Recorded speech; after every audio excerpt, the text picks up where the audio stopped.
That takes the pressure off.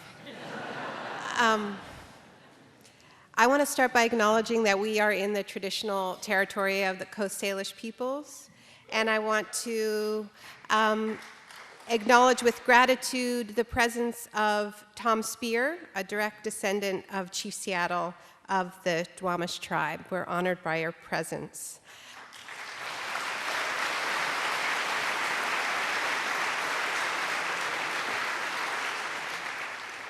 I want to thank all the amazing people at Town Hall. It's so fantastic to be back in this very special space, and all of the different groups, you've already heard them thanked, who have co-sponsored this evening, and my friend and colleague, Casey Golden, who I love serving with on the 350 Board of Directors and have been inspired by his strategic thinking, and he, in fact, has two of the best quotes in This Changes Everything, but I won't give them away now.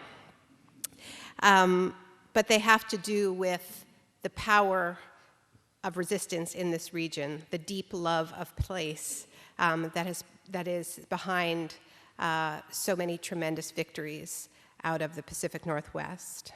I want to start by reading a very short section from the introduction to the book. I don't usually do this kind of thing, but I'm going to do it tonight. So this is how the book starts. What gets me most are not the scary scientific studies about melting glaciers, the ones I used to avoid. It's the books I read to my 2-year-old. Looking for a Moose is one of his favorites.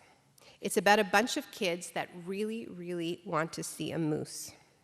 They search high and low, through a forest, a swamp, in brambly bushes, and up a mountain for a long-legged, bulgy-nosed, branchy-antlered moose. Now, the joke is that there is a moose hiding on every single page of this book, but the kids don't see it. And at the end of the book, all the moose come out of hiding, and the kids proclaim, "We've never, ever, ever, ever seen so many moose." And this is the refrain: have you ever seen a moose? Have you ever seen a moose? Now, on about the 75th reading, it suddenly hit me. He might never see a moose. And I tried to hold it together. I went back to my computer and began to write about my time in northern Alberta, tar sands country, where members of the Beaver Lake Cree Nation told me about how the moose had changed. One woman described killing a moose on a hunting trip, only to find that the flesh had turned green. I heard a lot about strange tumors, too, which locals assume had to do with animals drinking water contaminated by tar sands toxins. Mostly I just heard about how the moose were simply gone, and not just in Alberta. Rapid climate change turns Northwoods into moose graveyard, reads a May 2012 headline in Scientific American. A year and a half later, the New York Times was reporting that one of Minnesota's 2 moose populations had declined from 4,000 in the 1990s to just 100 today. Will he ever see a moose? Then the other day, I was slain by a miniature board book called Snuggle Wuggle. It involves different animals cuddling, with each posture given a ridiculously silly name. How does a bat hug, it asks. Topsy-turvy, topsy-turvy. For some reason, my son reliably cracks up at this page. I explain that topsy-turvy means upside down because that's the way bats sleep. But all I could think about was the report of some 100,000 dead and dying bats raining down from the sky in the midst of record-breaking heat across Queensland, Australia, whole colonies devastated. Will he ever see a bat? I knew I was in trouble the other day when I found myself bargaining with starfish. Red and purple ones are ubiquitous on the rocky coast of British Columbia, where my parents live, and where my son was born, and where I have spent about half of my adult life. They're always the biggest kid pleasers because you can gently pick one up and give it a really good look. This is the best day of my life, my 7-year-old niece Miriam, visiting from Chicago, proclaimed after a long afternoon spent in the tide pools. But in the fall of 2013, stories began to appear about a strange wasting disease that was causing starfish along the Pacific coast to die by the tens of thousands. Termed the sea star wasting syndrome, multiple species were disintegrating alive, their vibrant bodies melting into distorted globs with legs falling off and bodies caving in. Scientists were mystified. As I read these stories, I caught myself praying for the invertebrates to hang in for just one more year, long enough for my son to be amazed by them. Then I doubted myself. Maybe it's better if he never sees a starfish at all. Certainly not like this. When fear like that used to creep through my armor of climate change denial, I would do my utmost to stuff it away, change the channel, click past it. Now I try to feel it. It seems to me that I owe it to my son, just as we owe it to ourselves and to one another. But what should we do with this fear that comes from living on a planet that is dying, made less alive every day? First, accept that it won't go away, that it is a fully rational response to an unbearable reality. Next, use it. Fear is a survival response. Fear makes us run, it makes us leap, it can make us act superhuman. But we need somewhere to run to. Without that, the fear is only paralyzing. So the real trick, the only hope, really, is to allow the terror of an unlivable future to be balanced and soothed by the prospect of building something much better than many of us had previously dared hope. Yes, there will be things that we will lose, luxuries some of us will have to give up, whole industries that will disappear. And it's too late to stop climate change from coming. It's already here, and increasingly brutal disasters are headed our way no matter what we do. But it's not too late to avert the worst. And there is still time to change ourselves so that we are far less brutal to one another when those disasters strike. And that, it seems to me, is worth a great deal. Because the thing about a crisis this big, this all-encompassing, is that it changes everything. It changes what we can do, what we can hope for, what we can demand from ourselves and our leaders. It means there is a whole lot of stuff we have been told is inevitable that simply cannot stand. And it means that a whole lot of stuff we've been told is impossible has to start happening right away. Can we pull it off? All I know is that nothing is inevitable. Nothing except that climate change changes everything. And for a very brief time, the nature of that change is still up to us. So that concludes the reading part of this evening.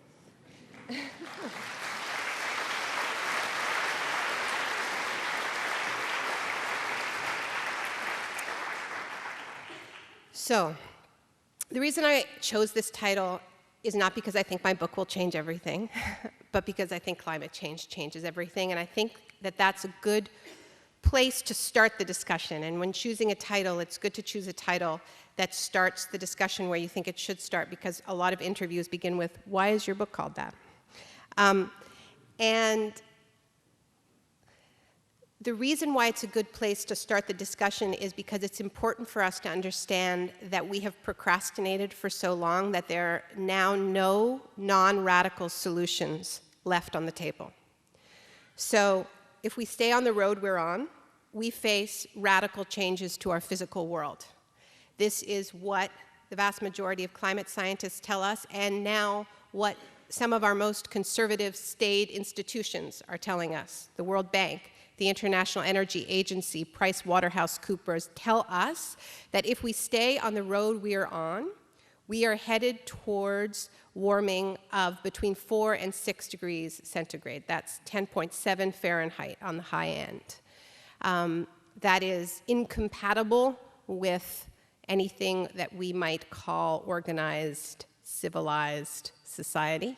All the models break down really after 3 degrees. I mean, the scientists tell us they don't know what this would look like beyond the fact that it would be radical change. It would be whole huge cities underwater, whole countries disappeared. It would be massive crop failure, and possibly much worse. All we have to do to arrive at this scary place is nothing. All we have to do is not react as if this is an existential crisis. This is known as business as usual. Being us, only more so because that's what we do. We grow more and more and emit more and more every year. So that's one radical scenario on the table. Another radical scenario that I discuss in the book is what's increasingly being taken seriously among the very serious people, and that is intervening in the climate system through radical technologies at a global scale, sometimes called geoengineering, to try to make those outcomes less disastrous, potentially making them more disastrous. We don't know. You can't find out before you do it because you can't build a model of the climate system to scale.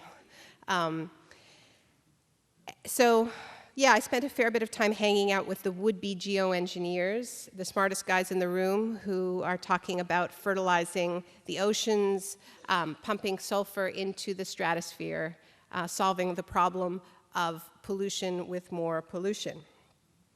That's pretty radical, dimming the sun. Now, the good news is that it's not too late to prevent these radical physical and engineering scenarios. But the way we do that at this point involves radical changes to our political and economic system.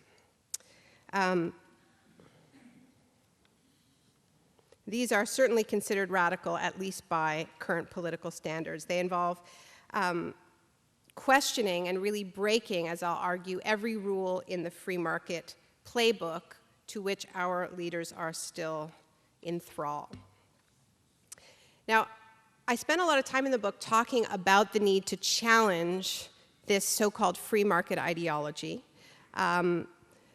because I feel like we can spend a lot of time talking about various solutions, cap and trade versus cap and dividend, and we lose sight of the fact that actually, none of it's happening, right? Certainly not at a national level, certainly not at a level that will get us anywhere near where we need to go.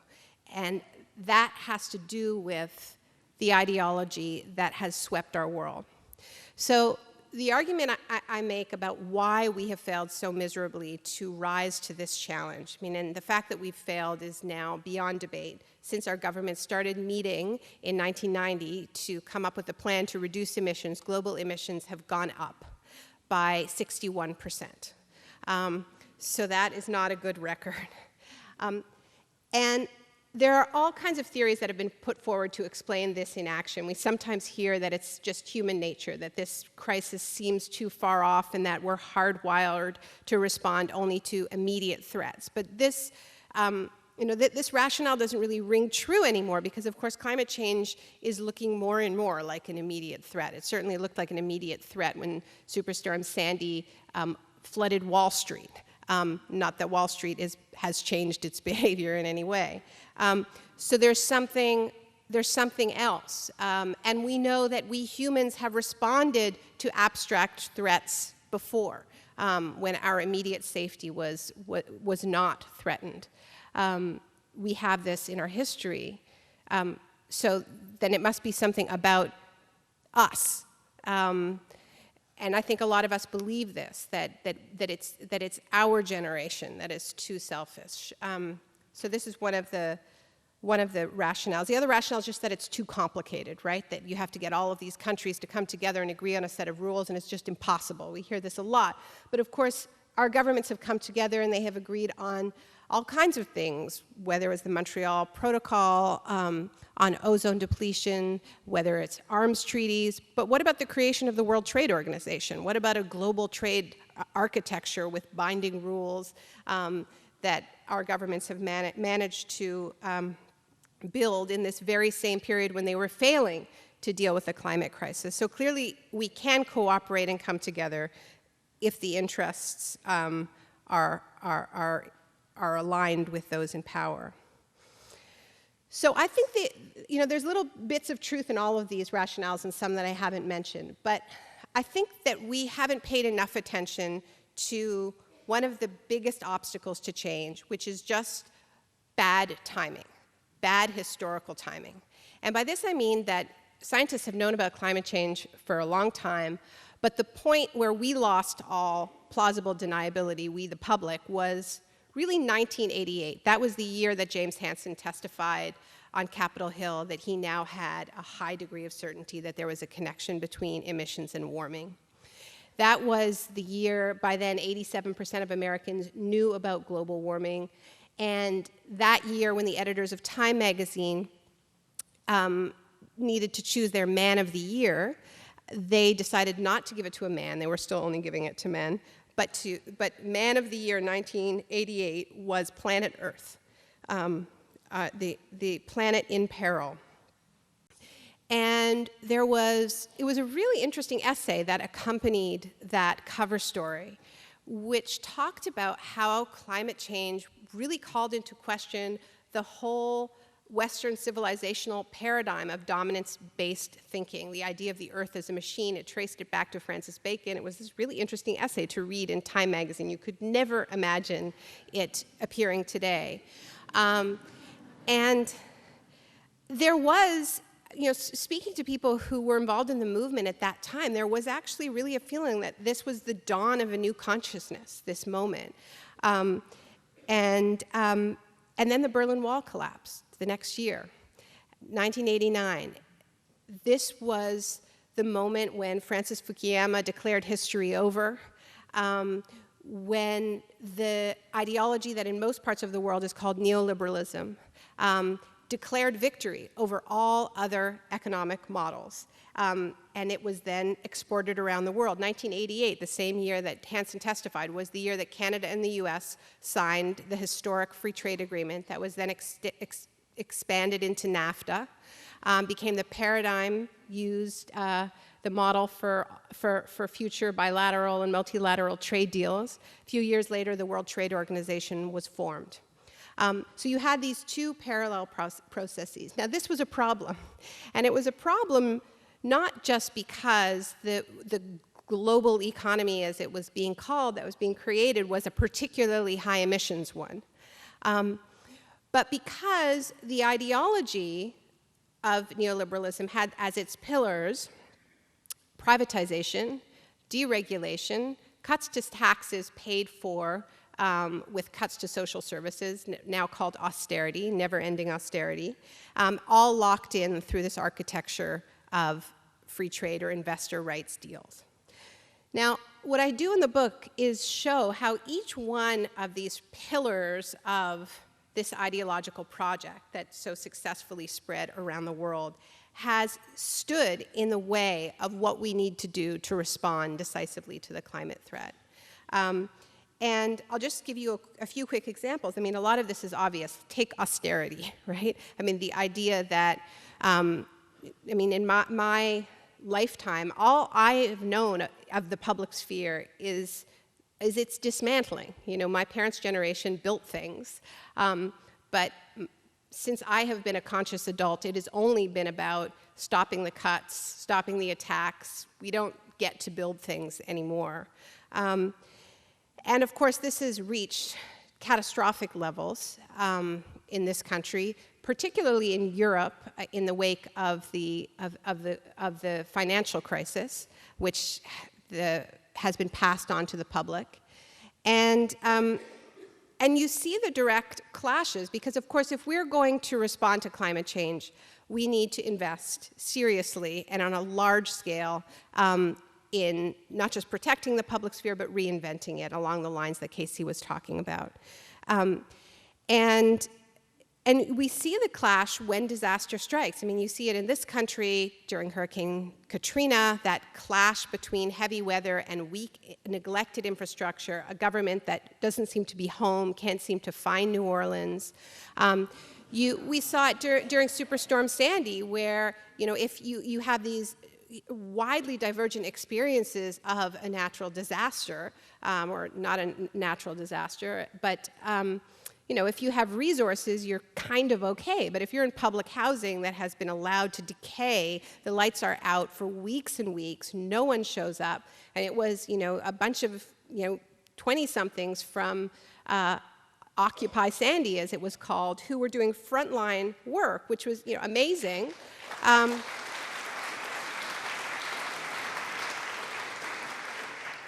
we did some filming of this makeshift health clinic that was started in the Rockaways, and it was incredible. I mean, it was just heroic work. But the people there were going, wait a minute, where is the government? Why are we doing this? There were historic floods in England this year, and it was really interesting to see the logic of austerity clash with what the public wanted in that moment, which was they wanted a forceful public response.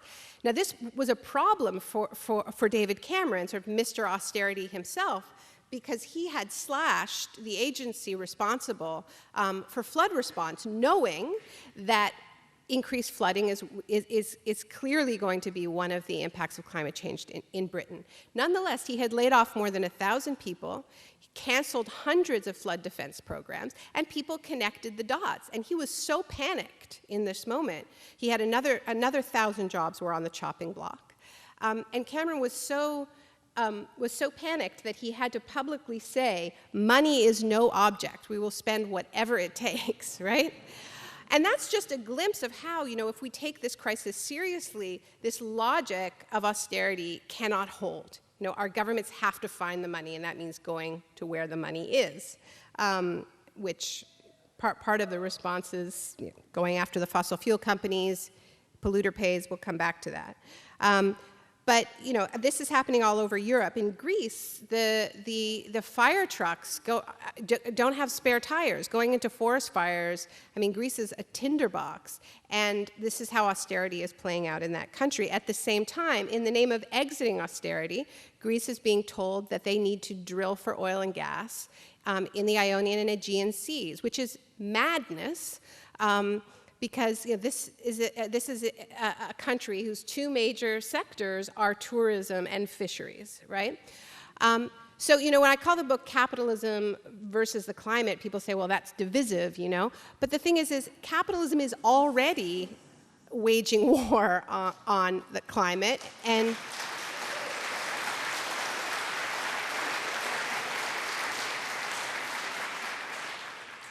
so the point of this is, I think that there are different levels of denial. We talk a lot about this, a right-wing denial where it's really obvious and it's easy to laugh at the people at Fox News. But I think we all engage in our own versions of climate denial. And one of the reasons why we have to stop is that if we look and let ourselves feel the depth of this crisis, we have some of the most powerful arguments we've ever had to argue for a saner economic system. I'll give you another example, free trade. Now, a lot of people in this room, I think, have been involved in these battles. How many of you were part of the Battle of Seattle 15 years ago? A couple? A few? One of the things we're finding is that, we knew when we were fighting the World Trade Organization that this was a system that sacrificed workers' rights and environmental rights in the name of short-term profits. But we did not know how right we were. Because what's been happening in recent years is that some of the best climate policies are being successfully challenged in trade court. And I'll give you an example from close to home for me. I mentioned spending half my adult life in BC. The other half I spend in Ontario.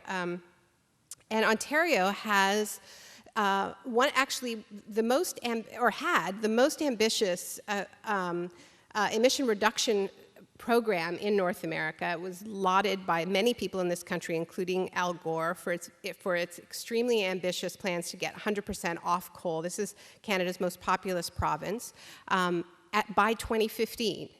And the Green Energy Act was introduced in 2009 in the midst of the economic crisis.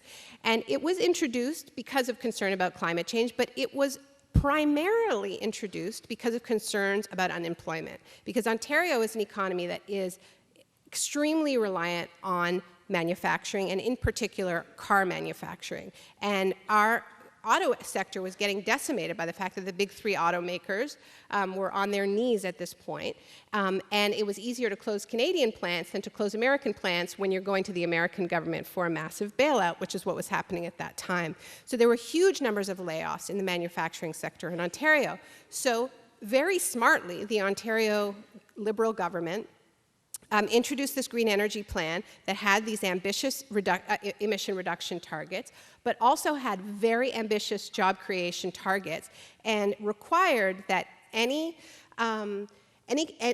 player, any company, but there were also non-companies, co-ops, and so on, communities that wanted to benefit from Ontario's new feed-in tariff program, had to manufacture 40 to 60% of their equipment in Ontario. So it was a job creation plan. It was about rebuilding our moribund manufacturing sector. And I profile this company in the book called Silfab, which was sort of like the poster child for how this was supposed to work, because it's a solar plant on the outskirts of Toronto that opened up in a closed down auto parts factory. So it was the perfect symbol, like old economy dying, new economy opening.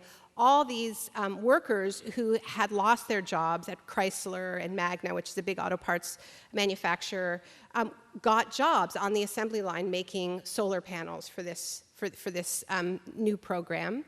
And 31,000 manufacturing jobs were created. So all is going well, but then Japan and the European Union challenged Ontario's green energy plan at the World Trade Organization and argued that that requirement, that a certain percentage of the jobs remain local, was discrimination against their companies, against European companies and Japanese companies. And the WTO ruled in their favor, and Ontario lost. And rolled over very, very quickly, in fact, in part because the Canadian government wasn't about to fight for renewable energy when this is an extension of the oil and gas industry, as you may have noticed. But we're seeing more and more of these cases. This is not an isolated case. The US has challenged China's renewable energy subsidies, India's renewable energy subsidies, and it's tremendously ironic because you go to, you listen in on a summit like the one that just happened in New York, and it's all about governments sort of pointing the finger at each other. You're not doing enough. No, you're not doing enough. Oh, I won't lead. No, you lead, right? But in fact, what these governments are doing is running to the World Trade Organization and trying to knock down each other's windmills at precisely the moment when we need all of our governments to be rolling out the most ambitious plans they can, and to do it in a way that will get political buy-in, right? I mean, this was about a just transition. This was about supporting a sector that was getting hit hard and having a just transition to the new economy, and we were told that's not allowed. And in the book, I quote Joseph Stiglitz, the Nobel Prize-winning economist, who talks about how absurd it is that we are leaving the fate of the planet in the hands of what he calls silly lawyers who didn't even understand the issue when they wrote the rules. Nonetheless, it is happening. Now, the good news is we're facing a whole flurry of new deals, of new trade deals. That's not good news in and of itself. But the good news is I think we're starting to pay attention to trade again after tuning it out for a long time. A lot of us are very concerned about the new about TPP and the European deal, and how specifically how it is undermining the actions that we need to take on climate. And I think that this, once again, is the best argument we have ever had against these deals. We cannot allow trade to trump the planet. It doesn't get much stronger argument than that, but that is precisely what these deals are doing. And we can't be afraid to use that argument.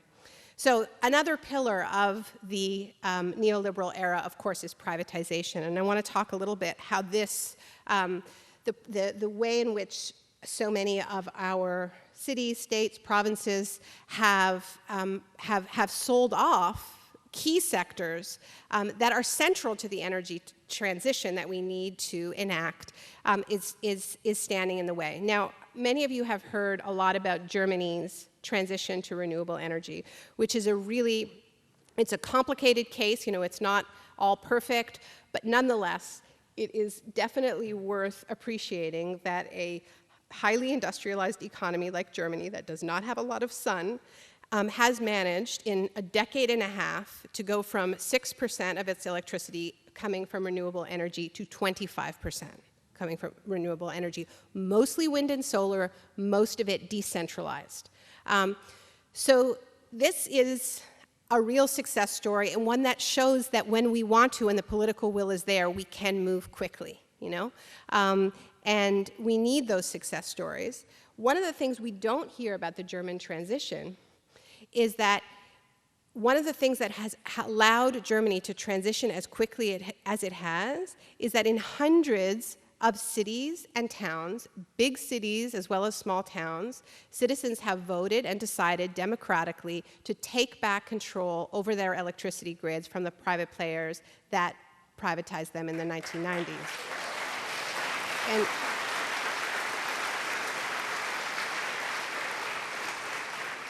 And they're doing this because they want to be part of this energy transition. They want their power to come from clean energy, and the private players are not willing to move fast enough. So they are deciding to take their energy back, but it's not only that.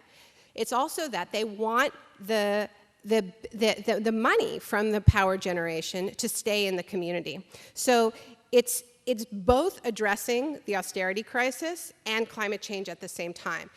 The problem is not just that it's dirty energy, it's also that the money is just hemorrhaging from communities into shareholders' pockets, and that's not acceptable either. So it's become a pro-democracy movement, it's become an anti-austerity movement, and it's a climate movement. And these are the types of paradigms that we need, I think, to win. And it's also starting to spread. It's happening in this country, too. In the book, I tell this story about Boulder, Colorado, which is a fantastic example. You know, Boulder, this, you know, green city, very much like, you know, some of the cities in this region.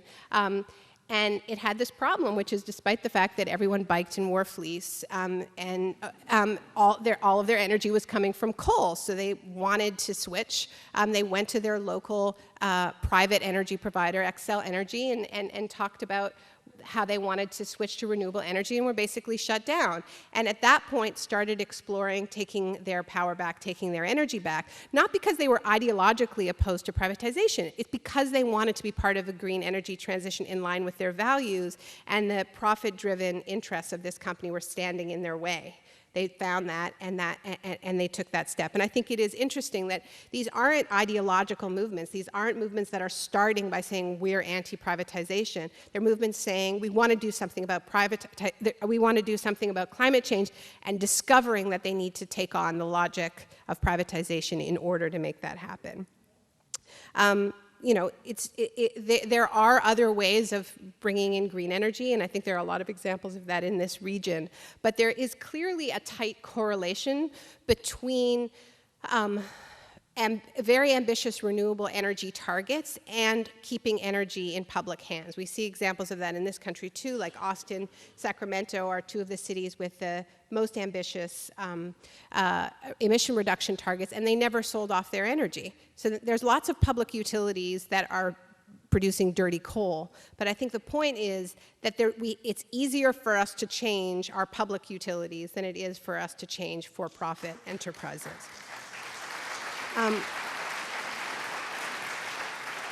So I said Germany is complicated. One of the reasons it's complicated is that while Angela Merkel has been willing to put in place some great incentives to encourage renewable energy, what she has not been willing to do is say no to the fossil fuel industry, and coal is continuing actually to expand. And even though demand is dropping in Germany, the coal companies are just exporting that energy. Sound familiar? And so it's not a simple success story, because sometimes we tell ourselves we can do this all with market mechanisms and having the right incentives in place, but it's clear that it has to be a combination of finding creative ways to say yes to what we want and bold ways of saying no to what we don't want. And part of what has us stuck right now is that we have a leadership class globally that has really lost the knack of saying no to big companies, and when they're dangling big investment projects, it's just automatically say yes. And you look at Obama, and that it has taken him now more than 3 years to just say no to the Keystone XL pipeline. I'm starting to think he's going to leave office without just punting this decision. So the exciting thing is that with our leaders failing to lead, failing to do what they need to do, there is the emergence of what some have started to call blockadia, this grassroots regulatory structure, let's just say, of community.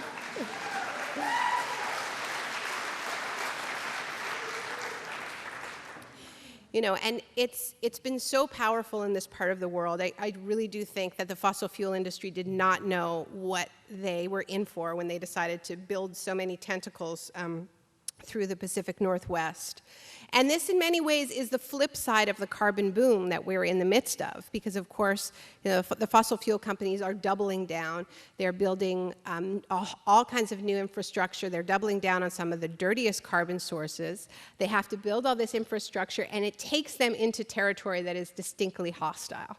And this, I used to say that the World Trade Organization built our coalitions for us. I mean, in many ways, the fossil fuel companies are building our coalitions for us by their sheer ambition of their coal trains and their oil trains and their pipelines and their LNG terminals and the rest of it. And that was what was so exciting about the climate march this past week, is you saw that network that is place-based really coming together in the streets in common purpose. In Canada, one of the most exciting parts of the emergence of this fossil fuel resistance, as our friend Bill McKibben calls it, is the way in which it is building really powerful ties between non-native and native communities. And it's...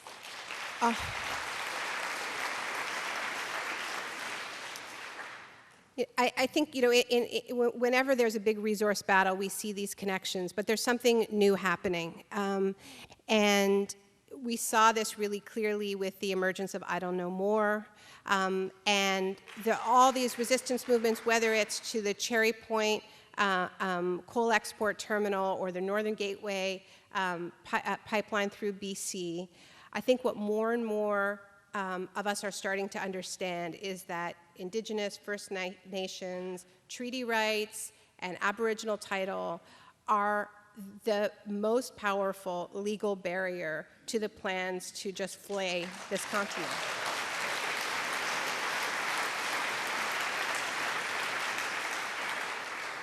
And those rights become more powerful when there are mass movements defending them, and when they are embraced by whole societies.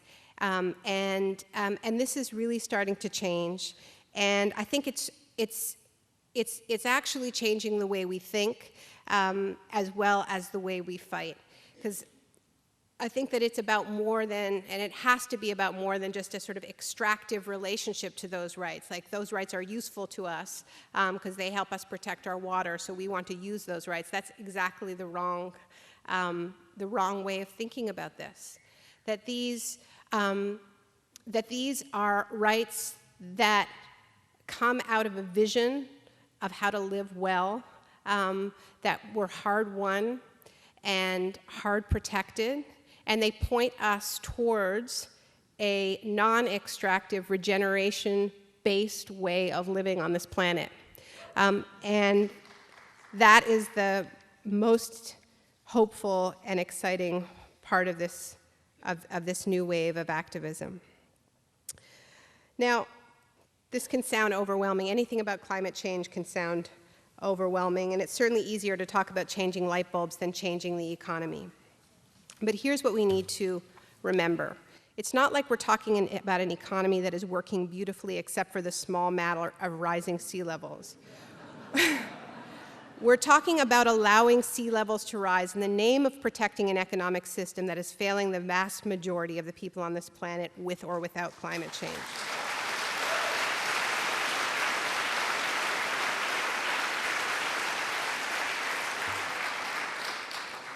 By responding robustly to climate change, in line with what scientists are telling us, we have a once-in-a-century opportunity to solve some of our biggest and most intractable social and economic problems. We can create countless good unionized jobs in the next economy. Every dollar invested in renewable energy, efficiency, public transit creates 6 to 8 times as many jobs as that dollar would create if it went into oil and gas infrastructure.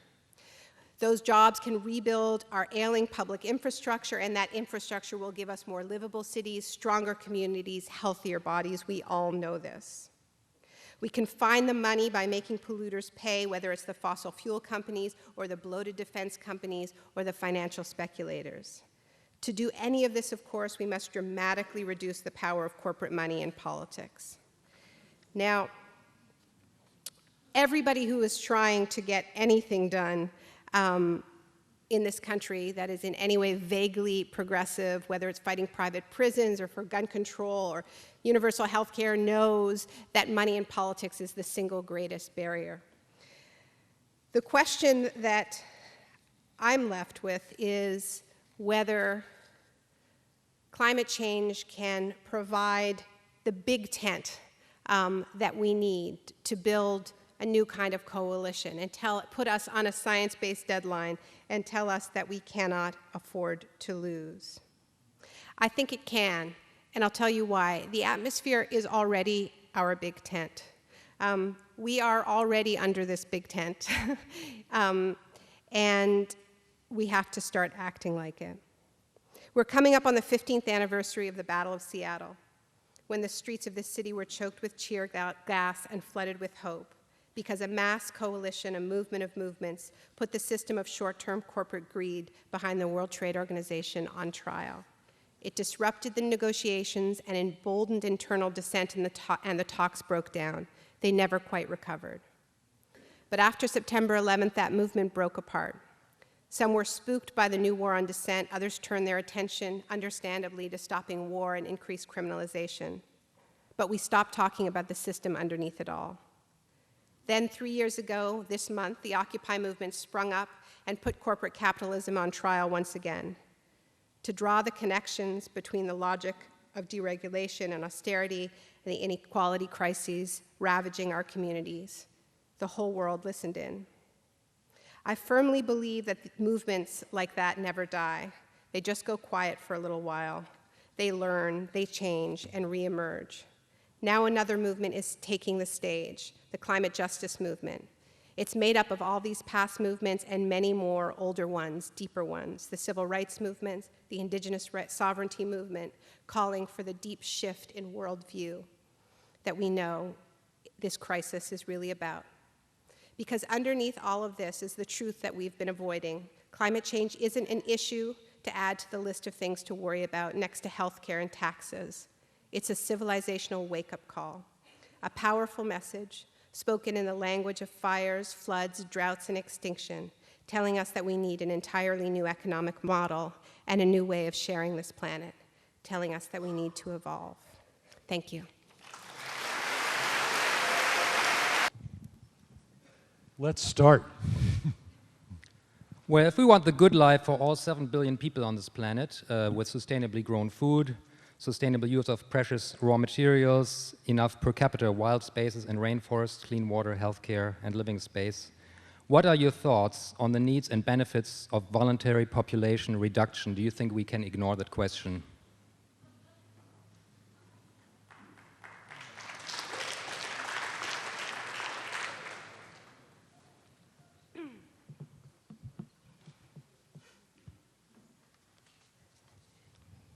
I'm not sure what voluntary population reduction means. And I do think that I wouldn't say that population has nothing to do with the ecological crisis, but I think that we sometimes overplay it. Where population is growing fastest is in sub-Saharan Africa, and that is where emissions are lowest. If we want to deal with this crisis most effectively, we talk about consumption among the wealthiest people on the planet, not procreation among the poorest people on the planet.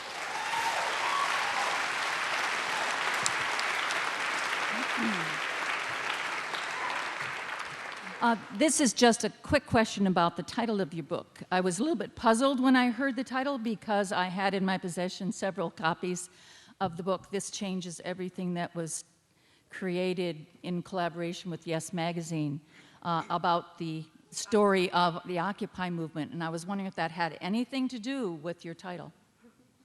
I have an essay in that book, in This Changes Everything, so I realized it would create some confusion.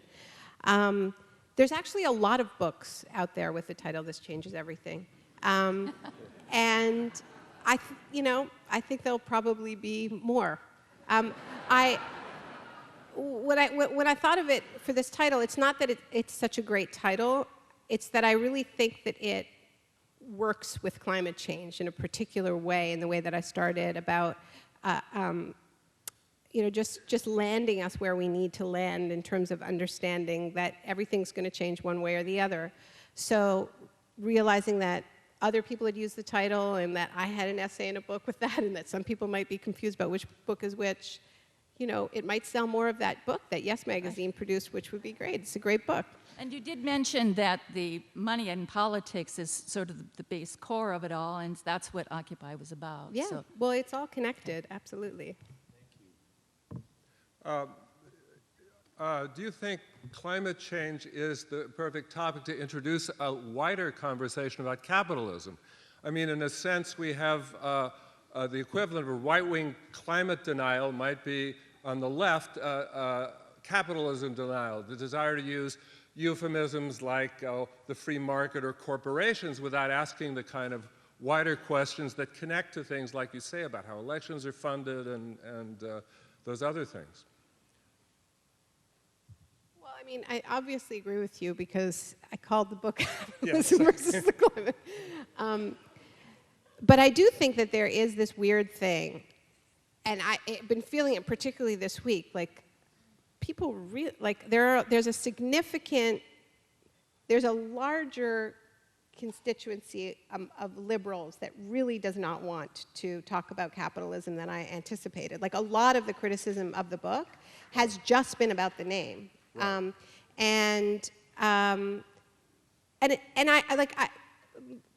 One of the subtitles the subtitle I almost went with is the revolutionary power of climate change, as you heard from the talk. Like that's the argument I'm making, but I do think that this core tension between our economic model and what our climate needs from us, that we have an economic model that is built on short-term expansion, and we need to contract our use of resources. We don't need to contract every part of our economy. We can grow other parts of our economy, and we need to grow other parts of our economy that are low carbon already, and that are going to they're the parts of the economy that are going to make this transition possible, but at the same time, we do need to contract. So I think we dance around, we really don't like saying the word capitalism, particularly in this country, but it's even easier to talk about growth than it is to talk about capitalism. And I actually think focusing on growth is less helpful than talking about capitalism, because I think in a lot of people's minds, when you're talking about capitalism, you are talking about greed. You're talking about corporate greed, and you get closer to that. Whereas if you talk about growth, then the first thing people think is that it's all going to be contraction and it's all going to be loss, and that's a very negative discussion to have. And it isn't true that that it's all about contraction. It's really about how we manage our economy. Well, and you did mention 1989, and it's a good point that before 1989, the fact that a lot of people in the world were talking negatively about capitalism meant that capitalism was ready to give more to people who weren't, who asked for things. So maybe if we start talking, we won't scare people away. I'd just like to say I always enjoy these talks, but it sometimes feels like it's kind of preaching to the choir. And I just wanted to know what your thoughts are on disseminating all the information that you have, that you presented tonight, to people who mainly get their information from news outlets that it goes against their financial interest to report on all these topics. They might have corporate ties to fossil fuels, so they won't want to report on the climate march. They won't want to report on any of these issues. And we'll continue to maintain that status quo. So just how do you think that this movement is best going to be spread out to beyond the people who already know about it?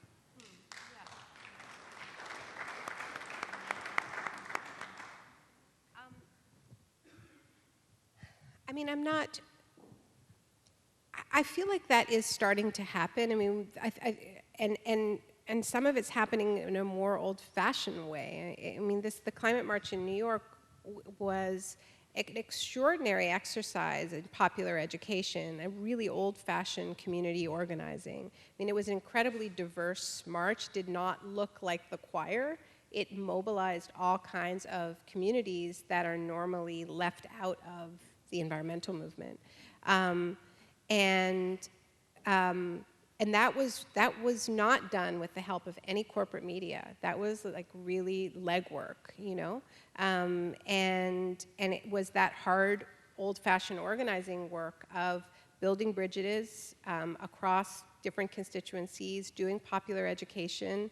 And I think we need to return to some of that, where, you know, like just teach-ins, just basic popular education. A lot of people don't participate in the climate discussion because it seems really, really wonky and they're afraid of making a mistake. You've got the science side, the policy side, the UN, like, you know, there's a whole bunch of, you know, worlds that have their own language and their own jargon. And so just unpacking it for people and creating context where they're not afraid to make a mistake is really important. But I don't know about that this is about going through corporate media at this stage.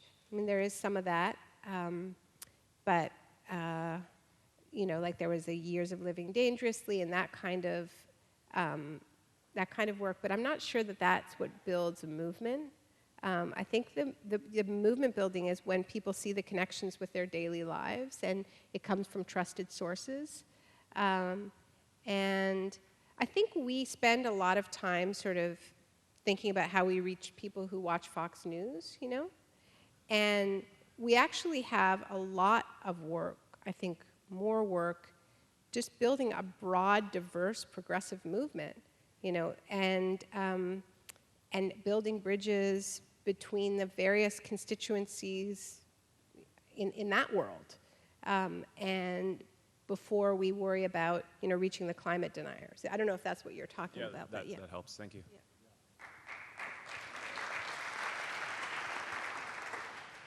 If you could send some advice to yourself back in time when you were first writing No Logo, what would you say? Advice to myself? Yeah. What do you wish you knew then that you know now?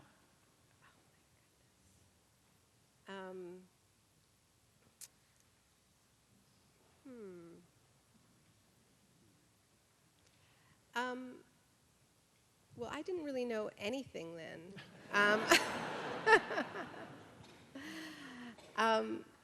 I think one of the things that you know, coming back to the last question about sort of preaching to the choir, I think one of the things that I've learned is just how nourishing it is to be in a movement. I think we kind of belittle it when we talk about it as just like preaching to the choir and, you know, as if this work doesn't matter. But when you're taking on really powerful forces, it can be pretty brutalizing. And if you're going to do it, you know, and if you're going to immerse yourselves in, you know, some of the worst of what humans are capable of, which anybody who's involved in social justice work is doing, you also need to counterbalance that by being in community and valuing that community and supporting each other. So, yeah.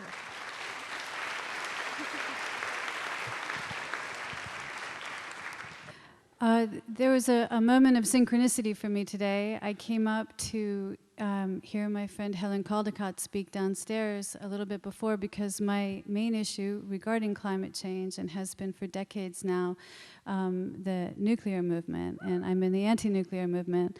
And one of the things that I found over time is, I do have a question for you too, but I just wanted to take a minute to explain this, that we okay, I'll go here, okay. Not a problem. that the nuclear movement for me, or the anti-nuclear movement, has not really been brought up that much in the talks about climate change. And I just want to bring up that in nuclear power and nuclear weapons, which are one and the same, the question is this: we have mining with nuclear, we have uranium mining, we use coal for the spent fuel. And I just wanted to say that I find it important to include all of these things within talks on climate change. And thank you for all the work that you do.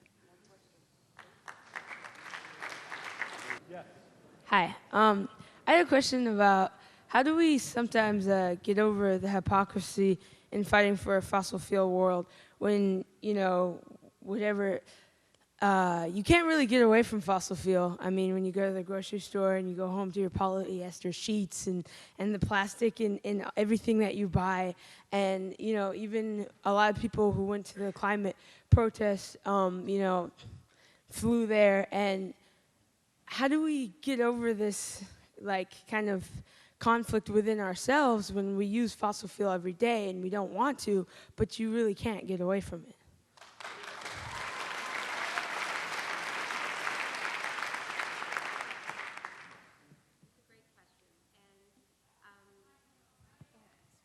It's a great question.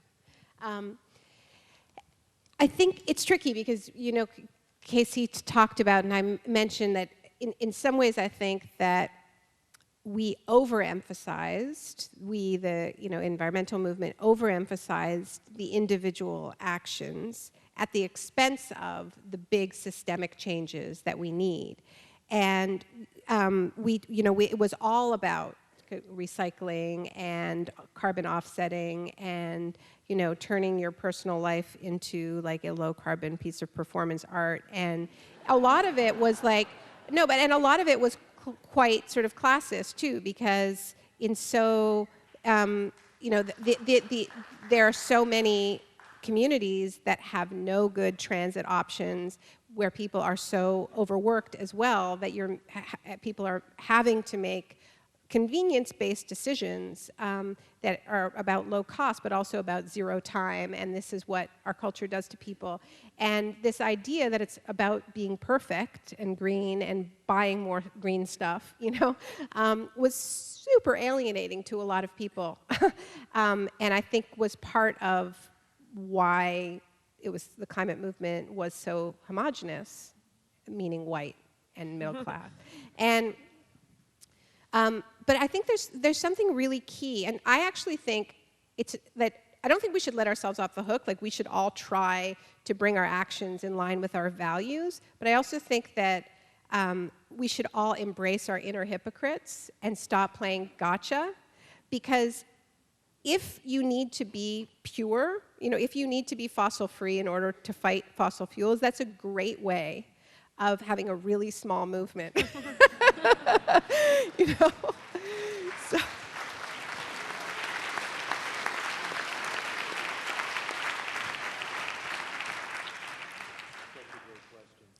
Thank you for your speech and for being with us and all your inspiring work around the world. Here in Washington State, we have the 4th-ranking Republican climate denier in the House of Representatives. And we also have a Native American man running against her, and I've met him, and he's great. And my question is, how can your organization lead in inspiring voter registration in all the places where we have too low of voter registration, and to teach America a new story about finding the right candidates to run for office and to win for office? Because the stories that we're told right now have to do with money, and here we have a situation where we have the right person running against somebody who needs to be out of office. Thank you.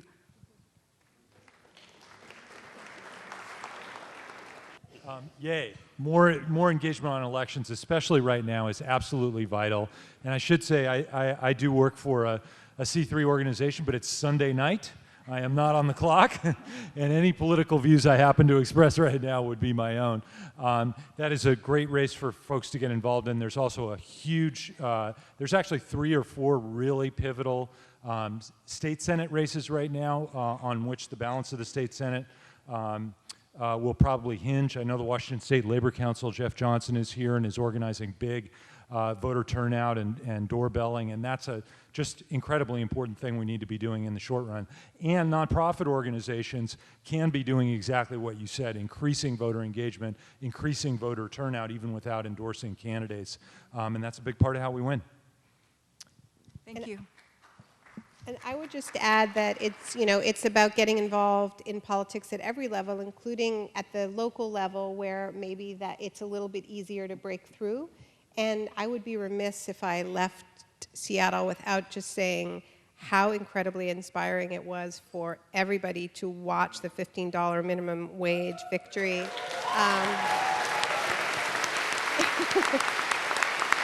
You know, that kind of ambition is really contagious and inspiring, and you know, all eyes were on you. The Alberta tar sands are so destructive, but the cash flow is so overwhelming that there's no control possible. Do you have any good news about the Alberta tar sands? Yes, I do. No, actually, I think the best piece of news we've had so far, which is Statoil this week, which is the big Norwegian oil company, huge player in the tar sands, announced the suspension of a multi-billion-dollar tar sands investment because one of the reasons cited was uncertainty about pipeline capacity. And that is the strategy of cutting off the arteries that we've all been involved in. Uncertainty are us. And this is the last question here. Thank you. As you've pointed out, the indigenous nations are making this region a choke point of fossil fuel shipping, but Swinomish and other tribes are also working with historically hostile local governments on climate change adaptation. And putting this book together with your last book about disaster capitalism, have you seen people preparing for these inevitable storms, disasters, power outages that are coming in a way to position community organizations in a place where we can instill disaster cooperativism and ways of bringing together communities and using that to also help build those bridges you're talking about? That is a great question. And you know, it certainly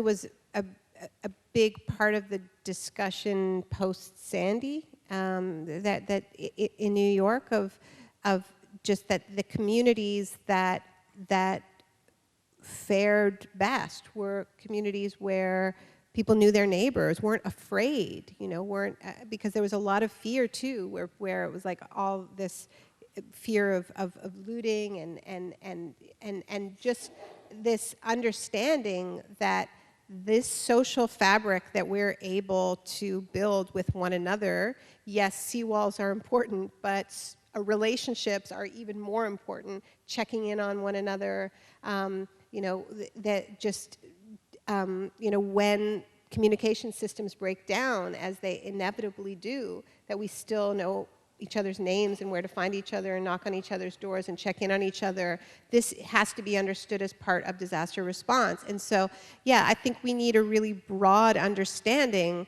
that responding to climate change isn't just about rebuilding the sort of public sphere in the sense of big state. It's about reclaiming the whole idea of the commons, of the public, of the communal, at every level against the attacks on you know, and the idea that we are nothing but atomized individuals and there's no such thing as society. I mean, these are the big. That's another piece of the big war of ideas that we need to be fighting and also building. So, I mean, in that sense, you know, a farmer's market is disaster response, and anything we do to strengthen our communities and get to know one another and build those relationships of trust is part of preparing for the storms ahead.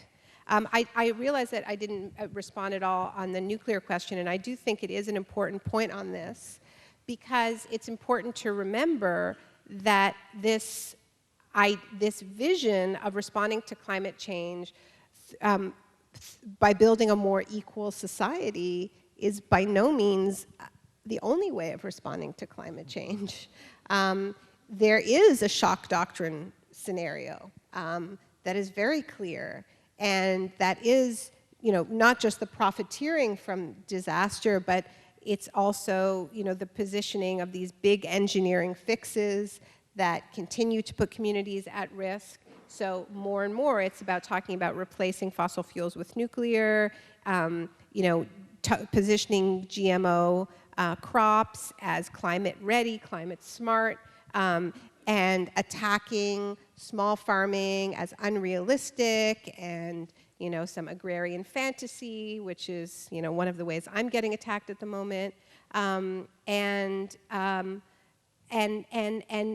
you know, you know, a few years down the road, it will be, you know, the geoengineering fix as more realistic than any of the stuff that we're talking about. So that's why I think it really is about identifying the values that we want to govern us as we move forward and together. Even more important than identifying individual policies is identifying those values. And one of the values that I think we need to, you know, put at the front of our movements is that the people who have been on the front lines of our toxic extractive economy need to be first in line to benefit directly from the next economy.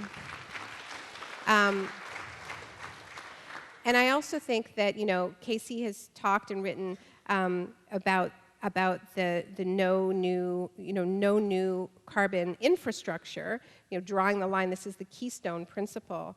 And I would say we need to extend that to the principle being no more sacrifice zones, that we know that we can power ourselves without sacrificial people and sacrificial places, right? And I think that that's really important to the nuclear discussions. Who are we asking to eat the risk for these technologies? And if it's not us, we have no right to ask it of anyone. Yeah.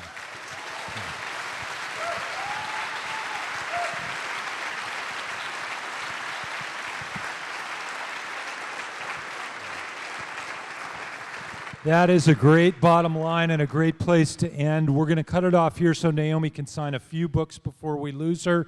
Please, one more time, give it up for Naomi. Thank you.